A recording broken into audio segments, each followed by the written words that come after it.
All right. What got you into Sirens, Edaan?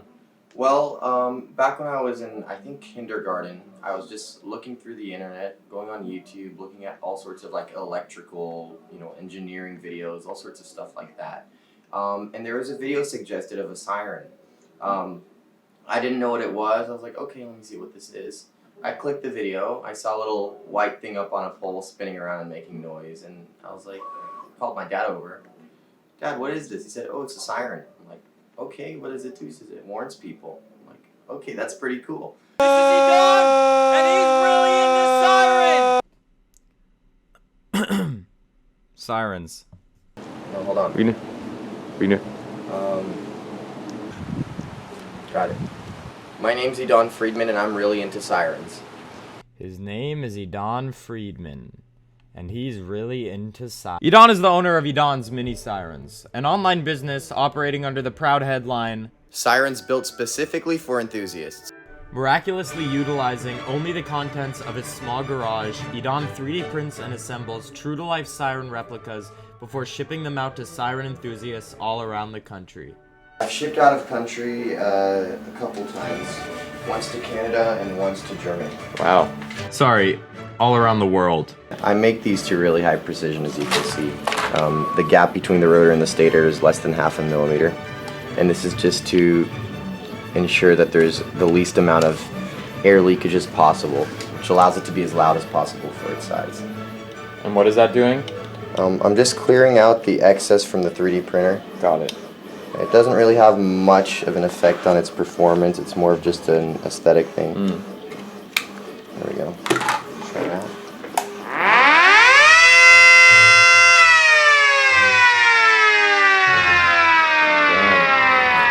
Not only does he manufacture sirens, but he collects them as well, amassing a collection so massive that even he couldn't tell you how massive it is.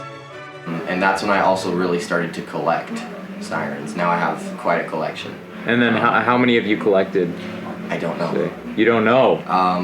Where do you keep them? Are they all in this room? Close to double what I have right now. Wow. And what happened to those ones? I sold them. Sold them? I kept the nicest ones for myself. And what fascinates you about sirens? I get asked that a lot. I don't really know. I think it's just the combination of, the fact that it's a machine. Just like some people are into cars, and they can't really explain why. I think it might just be all the components that are behind making the noise and making it spin around, and all of that. There's just so many things to learn about them, and I think that's what fascinates me about it. Also, I think my interest in music and sounds might have something to do with it too, because a lot of them, especially in the US more than anywhere else, the sirens here produce a lot of different sounds. So I think that might have something to do with it too. Did you ever end up switching your carrier or whatever so that your package don't get broken? Nope. Still what is it, UPS? Yeah, and for certain sirens, I reinforce the inside of the box with plywood. So how many times has UPS fucked up your? I think, it's maybe 1 in 10 packages. You want to call out UPS? Yeah, fuck UPS. How do you meet other siren? Like, what was your first contact with the larger siren community? Because it is a pretty niche. Yeah, community. My first contact. I started playing Roblox around 2015, I think, somewhere around there anyway, and that's when I was getting back into sirens as well, and I found sirens on Roblox, and I started uploading videos to YouTube of just like sirens that people made. I started joining. There were Skype groups, and then later on, the community evolved into Discord, and there's also the Siren board, which is basically an online forum. It's not used as much anymore, but it was active it was very active a few years ago. But now it's mostly just Discord servers, which I am on. I don't really go on there much anymore, but that's kind of where it's at now. There's this local enthusiast I know. His name is and a few years back, he called me up. He's like, hey, let's go to this test. I'm like, oh, there's a test today? He's like, yeah. So he took me to the siren test with his mom and him came and picked me up. And as we were waiting for the siren to go off, And we kind of wandered off into the distance. We were both just walking around. It was a big grass field. And next thing you know, I hear him in the distance talking to me, and he has his finger up. And as he comes closer, I'm like, what's going on? He said, it's shit. I'm like, what are you talking about? I was like, did a bird shit on you? He's like, no. And he said something, I didn't hear him. I was like, what? He said, I sharted. I'm like, what the fuck? He said, I thought I had a fart, but I sharted. I was like, dude, that is fucking disgusting. And his mom was like grossed out too. He like waddled he did like the duty waddle into the bathroom in the park. Came back all fresh, or at least fresher than he was before. And then they took me to fucking lunch, and I was like, no, I'm not hungry. I was starving, but I was not about to eat with someone I just witnessed shit themselves. Why did he shit himself? I don't know, maybe he was excited. Spirits were high and laughter was aplenty. We were on our way to the Siren factory. You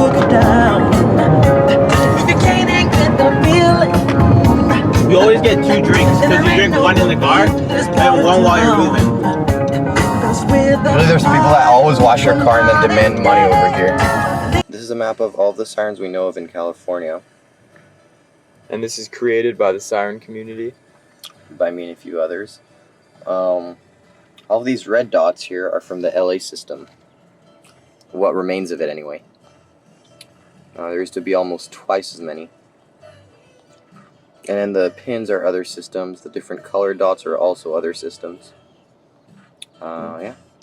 We are currently in Santa Fe Springs to check out the B&M Siren Factory. This is one of the longest lasting siren factories still in business today. They've been around, I believe, since 1913, if I'm not mistaken. And yeah, they're right there. We're gonna go check them out. Alright, so it could get a little dangerous, so we have 2 bodyguards here. This is Ryan and Jules. Can you name off all these? Yeah, B&M, Just like- CS8B, Sterling Big Chief, Super Chief Prototype, B&M Friction Drive. This is some Harley Davidson Sirens. That's basically it. Oh, What about these? Federal Type 4, Sireno clone of a Federal 76. And there's a Timberwolf. Understandably, the man at the Siren factory didn't want a bunch of kids waving cameras in his face, so I don't have an interview from this visit. What I do have is some intense... And I'm thinking on a lot of that like the M3s, they developed the M3, they started making them, but they still had probably piles of castings For the M2. for the M2s, Yeah. so they kept making them at the same time. They promoted the new one as, the new latest greatest, but in the meantime, they had all these parts on hand that they already paid to have made, records or drawings. It's kind of like, I don't know if you've ever seen.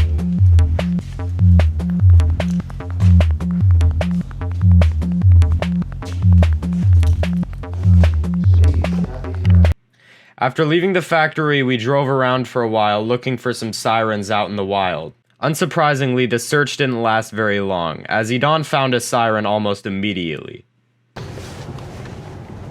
Excuse me? Do you know if it's okay if I park here for like a minute or two?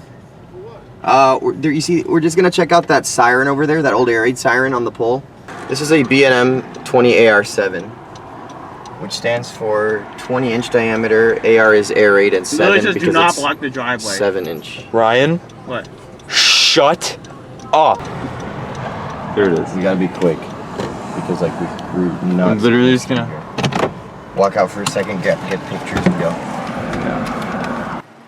We're now in Vernon, California to see this B&M 20 AR7. It's a 20-inch siren. AR stands for air raid, and 7 for 7.5 horsepower. It's basically the same siren we saw parts of at the shop, except this is complete. You can see it's got the rotors on both sides and the intakes as well. How long do you think the Siren community is going to survive? I think honestly, as long as there's sirens around and as long as the internet's around, it's going to be a thing.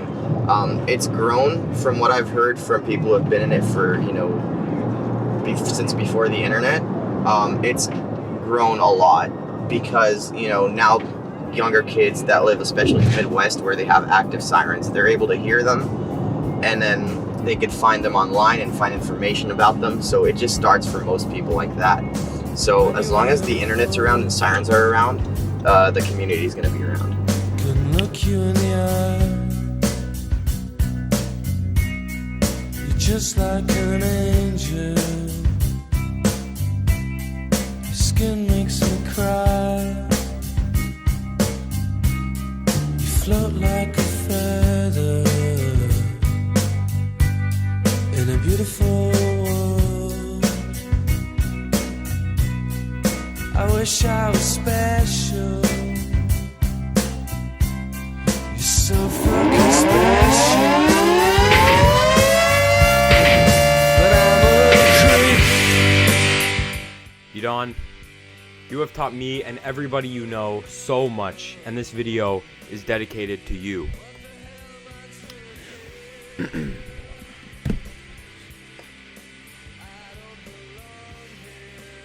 I'm always telling people, I have this friend and he's really into sirens.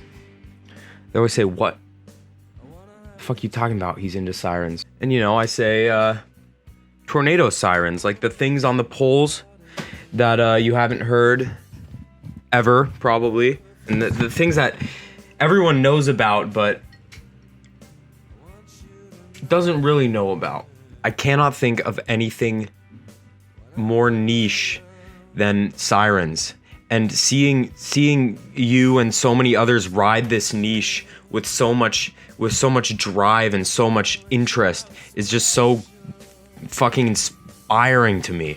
See, there's not a lot of things in this world more beautiful than true passion, and passion is infinitely more beautiful when it's paired with genius. And you, my friend, have shown me that passion and genius can be found anywhere. And I am very grateful for that. So thank you. And I hope that everyone watching this video can see Edaan Friedman is a goddamn genius. So like, what have you got out of your siren hobby and like the community? I think the main thing is I used to have some emotional issues, and sirens and the community and the people in it were kind of a way for me to cope with that. It was something to ease my mind and just take it off of the bad thoughts I was having. A lot of very friendly, welcoming people in the community, you know, just a lot of people who share a lot of interests with me, the main one being sirens. So it was just really helpful for me back then. And it's still cool to talk to them about sirens and just talk to them about whatever, because they are really cool people. So I think that's the main way that the community has helped me and contributed to my life. And also just teaching me, you know, a lot of those people have taught me so many things, and in return I've taught them a lot of things too. Awesome.